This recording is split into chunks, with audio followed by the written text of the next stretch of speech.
नमो नमः। मैं हूँ ऋषांक और स्वागत है आप सभी का ज्ञान पर। आज की वीडियो में हम आपको कक्षा 10 MP बोर्ड संस्कृत का 16वां पाठ पढ़ाने जा रहे हैं। इस पाठ को अच्छे से समझने के लिए वीडियो को अंत तक ज़रूर देखें।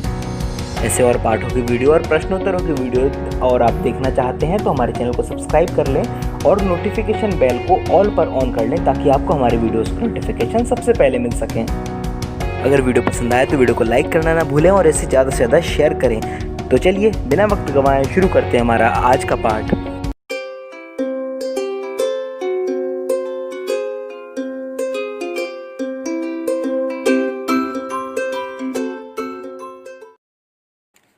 तो चलिए सबसे पहले हम जानते हैं इस पाठ का हिंदी में सार, फिर हम जानेंगे इसका संस्कृत हिंदी अनुवाद। पाठ का नाम है ब्रह्मवादिनी मैत्रेयी। इसका अर्थ है वेदों का अध्यापन करवाने वाली मैत्रेयी। यहाँ पर अध्ययन नहीं, अध्यापन करवाने वाली मैत्रेयी। इस पाठ में बताया गया है कि जो प्राचीन काल की स्त्रियाँ थीं वे अध्ययन के साथ साथ अध्यापन भी कराया करती थीं। प्राचीन काल में स्त्रियों का बहुत आदर हुआ करता था। उनके लिए वैदिक काल में और उपनिषद काल में अध्ययन के लिए उत्तम व्यवस्था थी। उसी प्राचीन काल में एक बहुत बुद्धिमान स्त्री थी जिनका नाम था मैत्रेयी। वे अध्यापन भी करवाती थीं और केवल वे ही नहीं, वैदिक काल में तो अपाला, घोषा, विश्ववारा और मैत्रेयी ऐसी वेदों का अध्यापन करवाने वाली और भी स्त्रियां थीं। याज्ञवल्क्य की दो पत्नियां थीं, एक थी कात्यायनी और एक थी मैत्रेयी। जो कात्यायनी थी उन्हें घरेलू कामों में बहुत अच्छा लगता था, उन्हें आनंद आता था, वे घर के कामों में ज़्यादा रुचि रखती थीं। और जो मैत्रेयी थीं वे आध्यात्मिक रुचि वाली थीं, उन्हें वेदों का अध्ययन करना, शास्त्रों के ऊपर चर्चा करना, ये सब काम ज़्यादा पसंद थे। जो राजा जनक थे उन्होंने अपनी पुत्री सीता को पढ़ाने के लिए मैत्रेयी को चुना था क्योंकि वे इन सब कामों में बहुत कुशल थीं। और मैत्रेयी के अध्यापन से और उनके दृढ़ संस्कारों से सीता अपने जीवन में संकट के समय भी विचलित नहीं हुई थीं। कुछ समय बाद याज्ञवल्क्य ने मैत्रेयी और कात्यायनी दोनों को ही अपने पास बुलाया और कहा, आज मैं गृहस्थ आश्रम को छोड़कर संन्यास आश्रम ले रहा हूँ। और उन्होंने ये भी कहा कि मेरे जाने के बाद तुम दोनों में झगड़ा नहीं होना चाहिए, इसलिए मैं पहले से ही संपत्ति को विभाजित करके जा रहा हूँ। पति का विभाजित करने वाले निर्णय को सुनकर कुछ अजीब सा लगा। उन्होंने सोचा, यदि मेरे संपूर्ण आधार पति संन्यास ले रहे हैं तो इस नश्वर धन से क्या होगा। मैत्रेयी ने अपने पति से पूछा कि हे भगवान, इस ऐश्वर्य से युक्त पृथ्वी को प्राप्त करके मैं जन्म मृत्यु के बंधन से रहित हो जाऊंगी क्या। तो उनके पति कहते हैं नहीं। उन्होंने जो जो बातें समझाई हैं वे आपको पाठ में विस्तार से दी गई हैं। और उन्होंने मैत्रेयी को एक उदाहरण के साथ भी समझाया, जिस प्रकार से सभी जलों का आधार समुद्र ही होता है, अर्थात जो जल भाप बनकर समुद्र से उठता है, बादल बनते हैं, फिर वे बादल समुद्र में ही बारिश करते हैं। जो पानी समुद्र से निकलता है वह पानी समुद्र में ही जाकर के मिल जाता है। और जिस प्रकार से जैसे शक्कर है पानी में सब जगह समान रूप से मिल जाती है, वैसे ही जो आत्मा है वह भी अंदर और बाहर अर्थात शरीर और संसार में व्याप्त होती है। और यह आत्मा सभी के शरीर में रहती है और जो शरीर है वह नाशवान होता है। जब तक आत्मा शरीर के अंदर रहती है तब तक उसका नाम रहता है, जैसे ही वह उसमें से निकल जाती है उसका कोई नाम नहीं रहता, उसमें कोई दोष नहीं रहते और उसे अमरता प्राप्त हो जाती है। फिर मैत्रेयी पूछती हैं, इस अमरता का साधन क्या है स्वामी। याज्ञवल्क्य कहते हैं कि स्वयं को जानना ही अमरता का साधन है। और ऐसे अच्छे अच्छे विचारों को बता करके और ऐसा ब्रह्म का निरूपण करके जो याज्ञवल्क्य थे उन्होंने संन्यास ले लिया। इस प्रकार वेदों का अध्यापन कराने वाली मैत्रेयी ने याज्ञवल्क्य से ब्रह्म ज्ञान प्राप्त किया, और जो ब्रह्म ज्ञान उन्होंने दिया था वो आपको इस पाठ में विस्तार से बताया गया है। तो यह था इस पाठ का सारांश।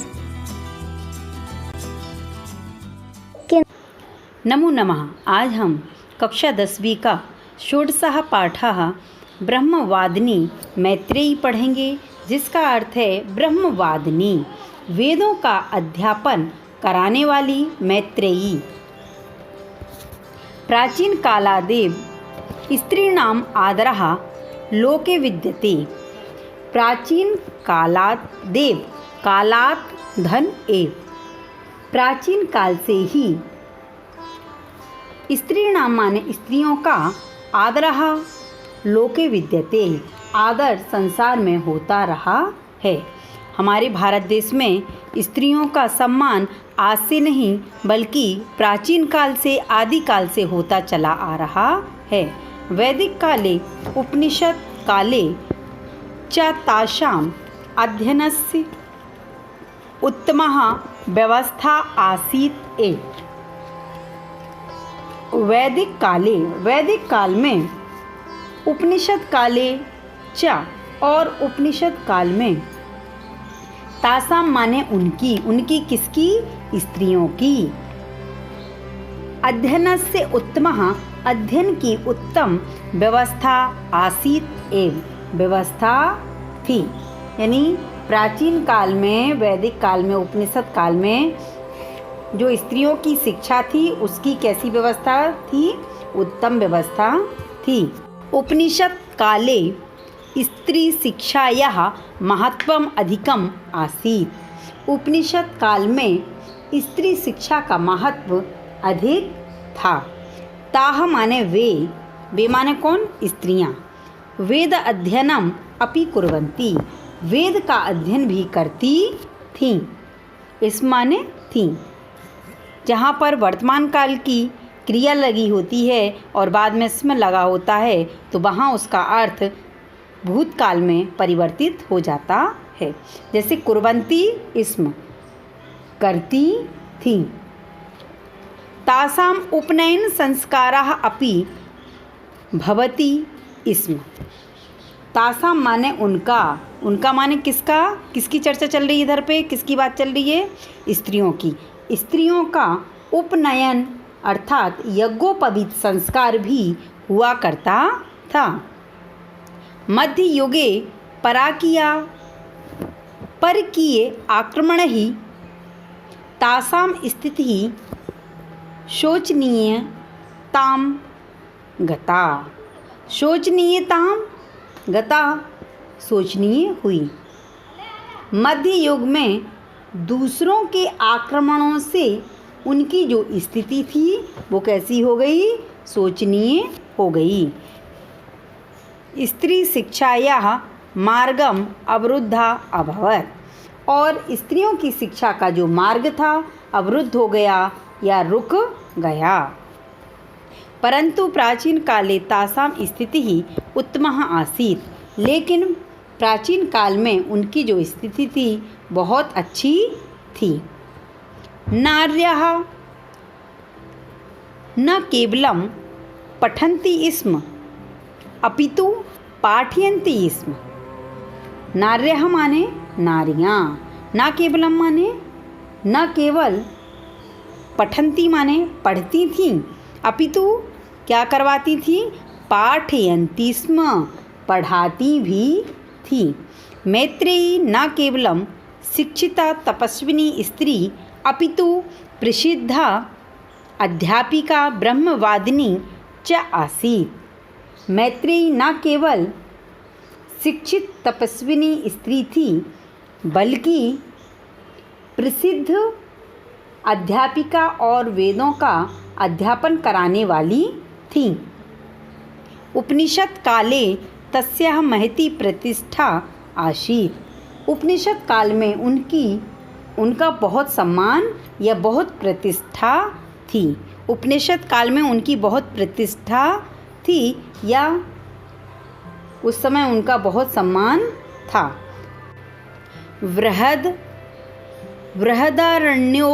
बृहदारण्यक उपनिषद में वेदों का अध्यापन कराने वाली मैत्रेयी की बुद्धिमानी का विस्तार से वर्णन है।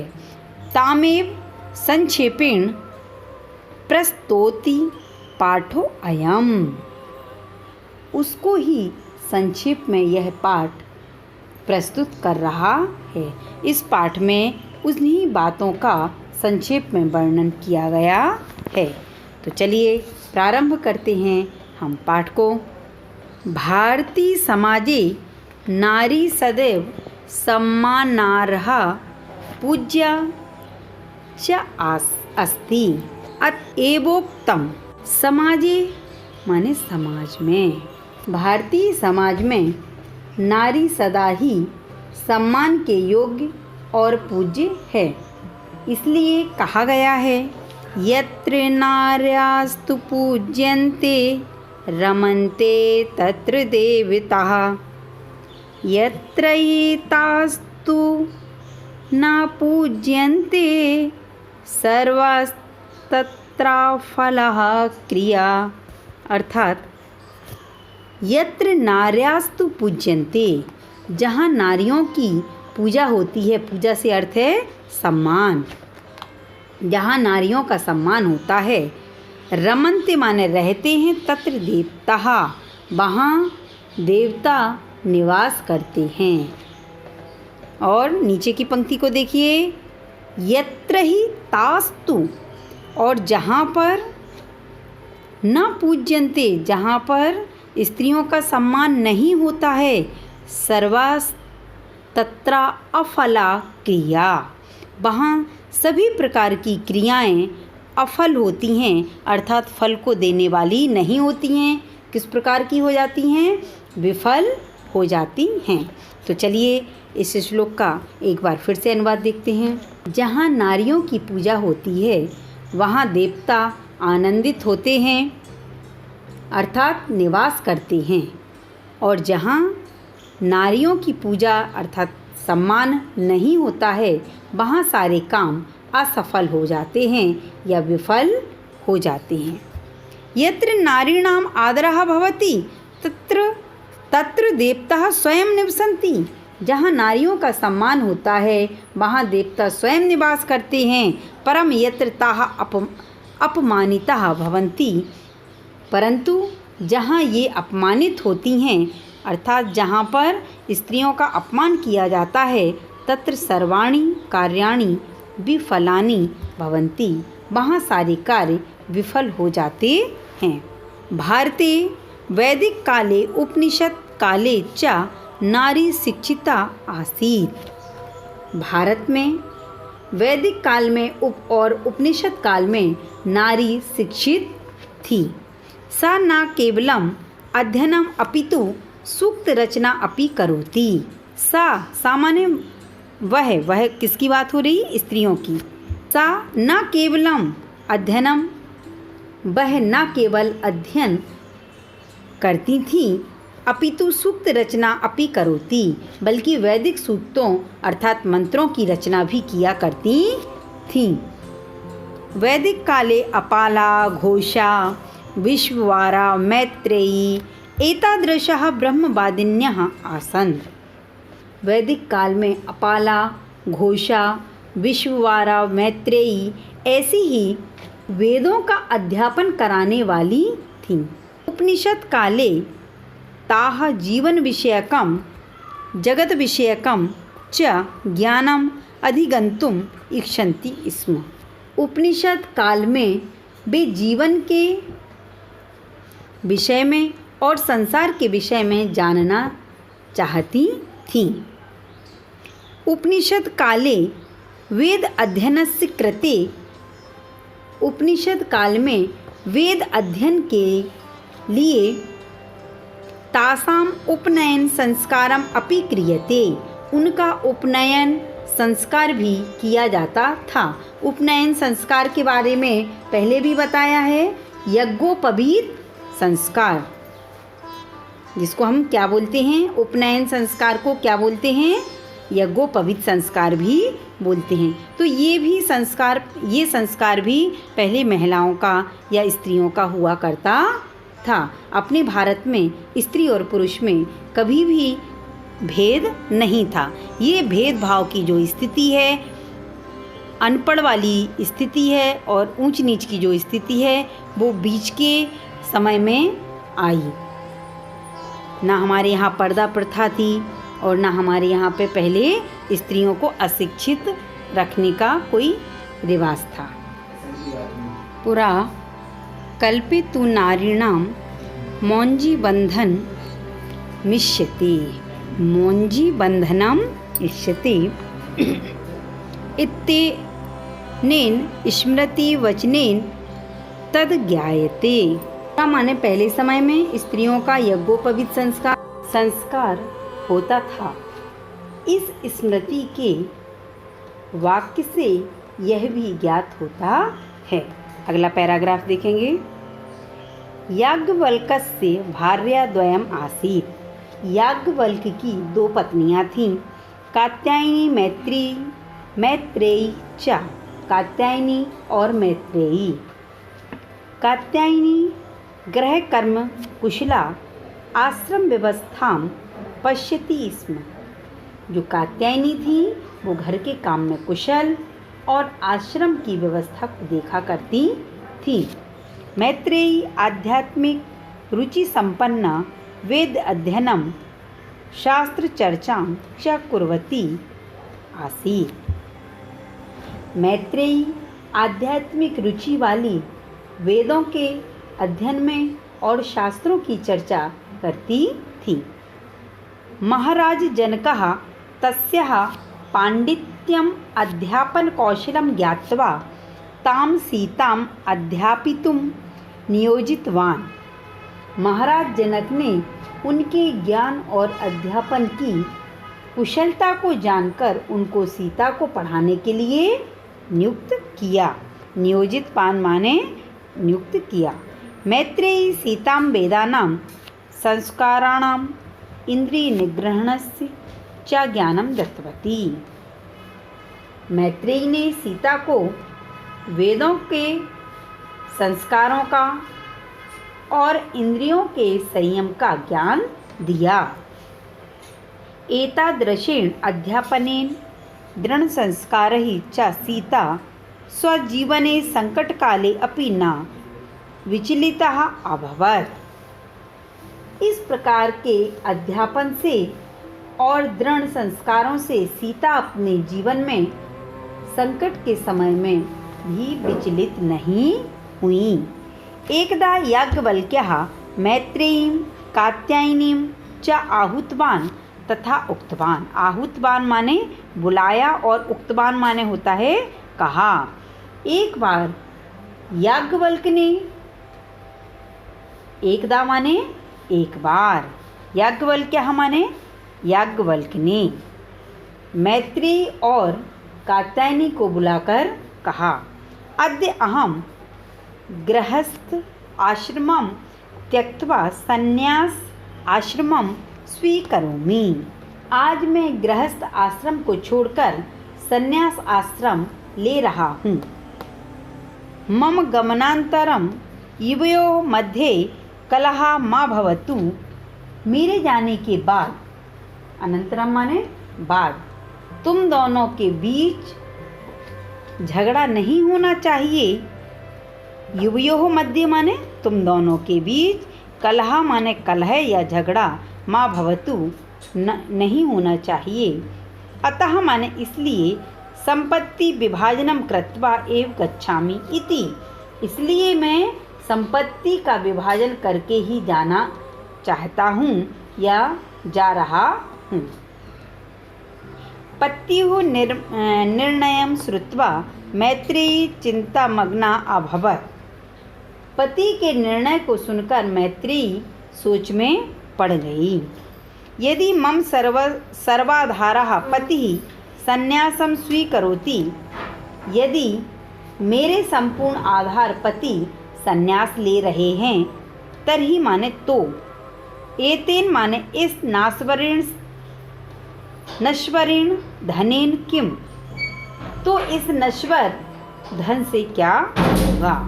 इति विचिंत, ऐसा सोचकर सा उक्तवती, उन्होंने कहा, क्या कहा, भगवान अनेन ऐश्वर्येण युक्तां पृथ्वीं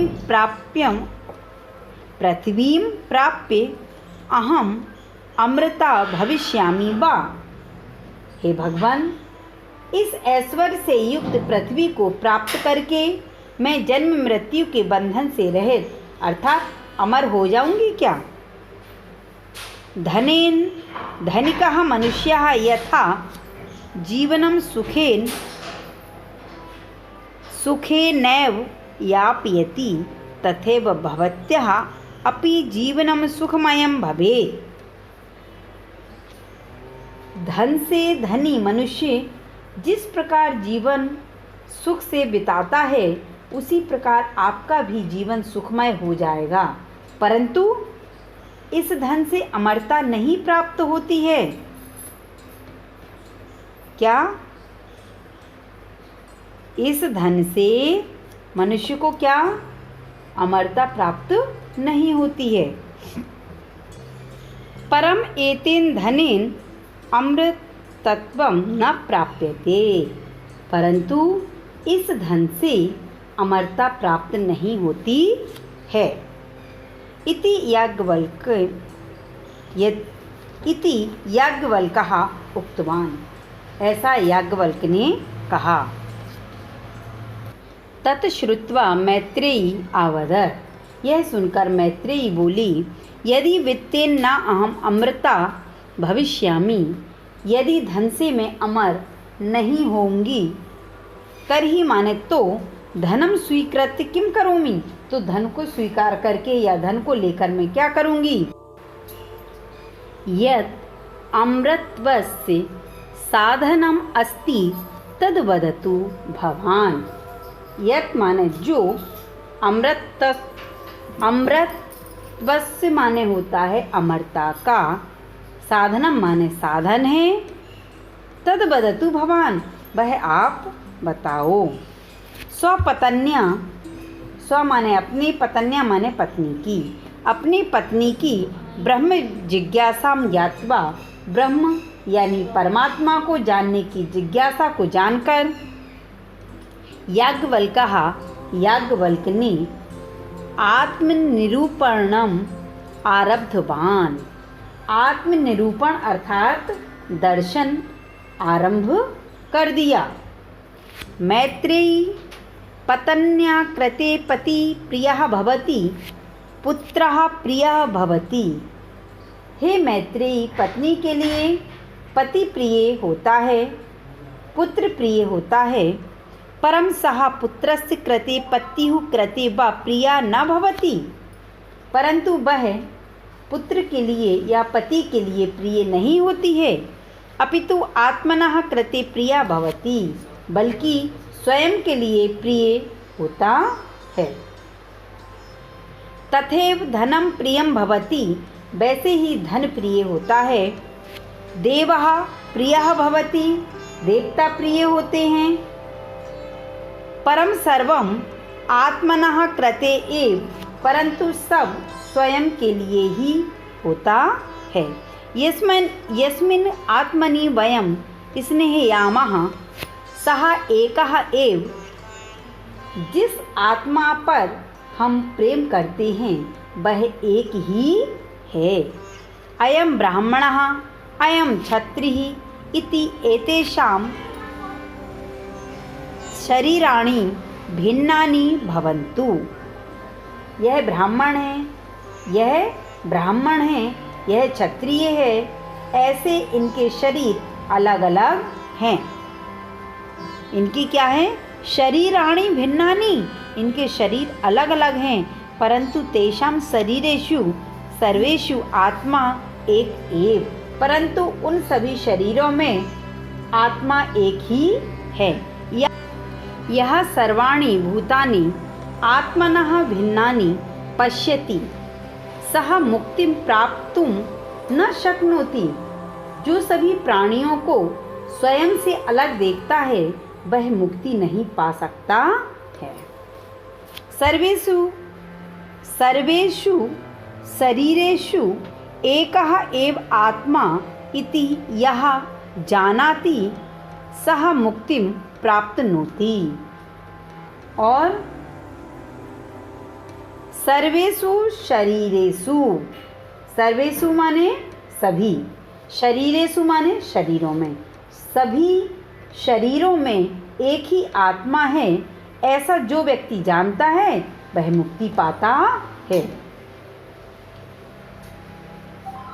अयम आत्मा एव अखिलस्य विश्वस्य आधारः इति, यह आत्मा ही संपूर्ण विश्व का आधार है।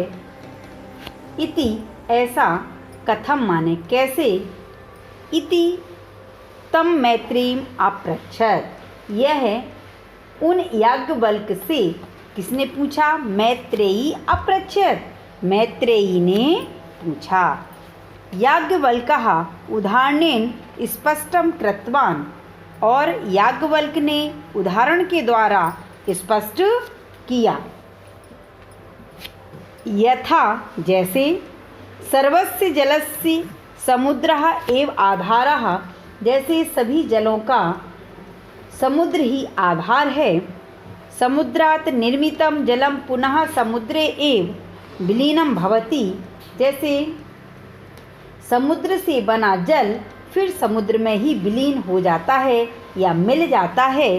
तथैव वैसे ही ब्रह्म तत्वात् निर्मितं विश्वं तत्रैव विलीनं भवति, वैसे ही ब्रह्म तत्व से निर्मित विश्व उसी में विलीन हो जाता है। इदं ब्रह्म तत्वं संपूर्ण विश्वे व्याप्तम अस्ति, यह ब्रह्म तत्व संपूर्ण विश्व में व्याप्त है। यथा शर्करा जले सर्वत्र समान रूपेण व्याप्ता भवति, जैसे शक्कर यानी चीनी पानी में सब जगह समान रूप से मिल जाती है। तथैव आत्मा अपि बहिर् अंतर वह व्याप्तः, वैसे ही आत्मा भी अंदर और बाहर अर्थात शरीर और संसार में व्याप्त होती है। अयम आत्मा सर्वेषां देहे तिष्ठति, यह आत्मा सभी के शरीर में रहती है। देह नाश्वरः, और यह शरीर कैसा होता है, नष्ट हो जाने वाला या नाश्वर है। शरीर के यदा सह देहे अयम आत्मा सर्वेषां देहे तिष्ठति, यह जो आत्मा है सभी के शरीरों में रहती है या निवास करती है। देहे देहा नाश्वरः, यह देह कैसी है, आत्मा कैसी है, नाश्वर है, नष्ट होने वाली है। यदा सह देहे तिष्ठति, जब यह आत्मा शरीर में रहती है, तदा तस्य भिन्न नामानि सन्ति, तब इसके भिन्न नाम होते हैं, अलग अलग नाम होते हैं। देह नाशात अनंतरम, और शरीर के नष्ट हो जाने पर आत्मा देहात वह निर्गच्छति, आत्मा शरीर से बाहर चली जाती है। तदा तस्य कापि संज्ञा नास्ति, तब इसकी वहाँ पर कोई संज्ञा कोई नाम नहीं होता है। सह न नश्यति, लेकिन वह नष्ट नहीं होती है। कौन, आत्मा, आत्मा नष्ट नहीं होती है। तत्र विकारः अपि न भवति, उसमें कोई दोष भी नहीं होता है। एकम एव अद्वितीयम पर ब्रह्म, एक ही अद्वितीय ब्रह्म है। यदा तस्य ज्ञानम भवति, यदा माने जब इस बात का ज्ञान होता है, तदा सर्वम विदितम भवति, तब संपूर्ण ज्ञान हो जाता है। जब व्यक्ति को इस बात का ज्ञान होता है कि आत्मा कैसी होती है, अमर होती है, जब इस बात का ज्ञान होता है तो अमृत तत्वम च प्राप्यते, तो वह व्यक्ति क्या होता है, अमरता को प्राप्त करता है। सह न नश्यति, वह नष्ट नहीं होती है। कौन, आत्मा। तत्र विकारा अपि न भवन्ति, और उसमें क्या कोई विकार या कोई दोष भी नहीं होते हैं। एकम एव अद्वितीयम परब्रह्म, और एक ही अद्वितीय ब्रह्म है। जो ब्रह्म है वो कैसा है? अद्वितीय है। यदा तस्य ज्ञानम भवति, जब उसका ज्ञान होता है, तदा सर्वम विदितम भवति, तब संपूर्ण ज्ञान हो जाता है। अमृत तत्वम च प्राप्यते, और मनुष्य अमरता को प्राप्त करता है और अमरता प्राप्त हो जाती है। अंतिम पैराग्राफ देखेंगे। अस्य अमृत तत्वस्य साधनम किम, अस्य माने इस अमरता का साधन क्या है? इति मैत्रेयी अपृच्छत, ऐसा मैत्रेयी ने पूछा। तदा याज्ञवल्क्यः उक्तवान्, तब याज्ञवल्क्य ने कहा, आत्म साक्षात्कारः एव अमृत तत्वस्य साधनम, स्वयं को जानना ही अमरता का साधन है। इति ब्रह्म निरूपणम कृत्वा, ऐसा ब्रह्म का निरूपण करके याज्ञवल्क्यः संन्यासम स्वीकृतवान्, याज्ञवल्क्य ने संन्यास ले लिया। एवं ब्रह्मवादिनी मैत्रेयी याज्ञवल्क्यात् ब्रह्म ज्ञानम प्राप्तवती, और एवं